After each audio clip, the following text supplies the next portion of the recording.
మొత్తానికి మనోడు paint booth ready చేస్తున్నాడు. ఇది కట్ చేసిన మొక్క వచ్చి ఆ మూల పెట్టడానికి. వాళ్ళిద్దరు ఢిల్లీ నుంచి వచ్చారంట. వీళ్ళిద్దరు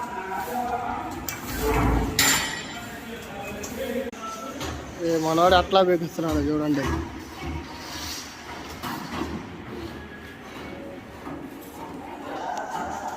అవి కాస్త వెడల్పు చేస్తున్నాడు.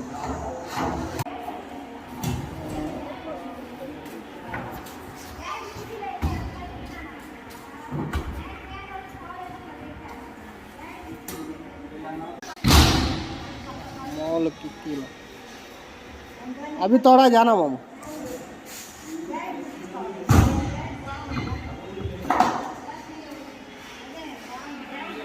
అది కాస్త హైట్ ఎక్కువైంది, దాన్ని కూడా దింపుతా.